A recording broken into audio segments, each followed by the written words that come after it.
So we've all heard the media reports that millennials, those people 18 to 30 years old, are a bunch of deluded narcissists and just destroying our workplaces.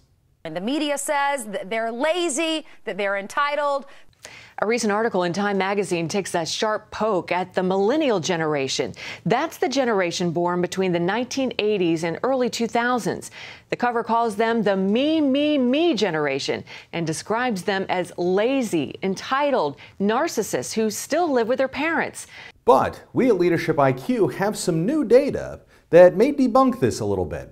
As one of our ongoing studies, we've been over the past few months surveying over 32,000 people from all age groups. And as part of this study, we asked people to evaluate, for example, their communication skills, their writing skills, their presentation skills, and here's what we found.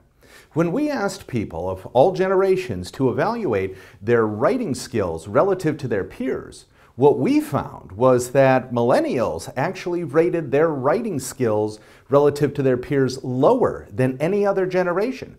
Now, if you were a raging narcissist, you'd say on a 7-point scale, I'm a 7 out of 7, I'm absolutely fantastic. But when you look at the numbers, what you see is the millennials don't do that at all.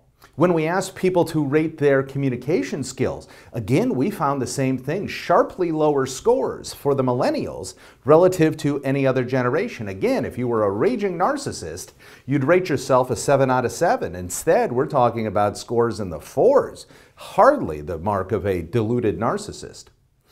We've also been told in the media that millennials are very comfortable walking in and just telling HR and their bosses that I need a raise because I'm so darn special, come give me everything. And when we asked people, how comfortable are you talking about your long-term compensation goals with your leader? Again, millennials come out as the least comfortable talking about money with their bosses. So far from this group of deluded narcissists that are saying, you know, my skills are better than absolutely everybody and I should have more money because of it, what we find is in the workplace, a great many millennials are saying, no, my communication skills aren't actually all that great. My presentation skills, my writing skills, and you know what? I'm not all that comfortable talking with my boss. I'm much less comfortable than any other generation in talking to my boss about how much money I should be making.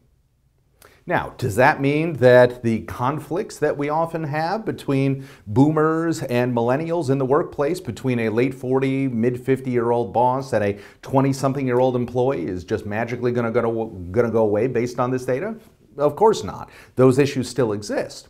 So if you want to take a look and learn a little bit more about this, I invite you to attend our upcoming webinar called The Science of Managing Millennials, where we're going to take a data-driven approach. We're going to get past all the media hype, and we're actually going to dig in. What makes millennials tick? Where is that parent-child conflict actually coming from? How do we break away from that? We're going to look at how do companies like a Google, for example, manage to give millennials a great sense of purpose while still achieving world-class productivity. So if you're interested in digging more into the data and getting some real tools and techniques, join us on The Science of Managing Millennials.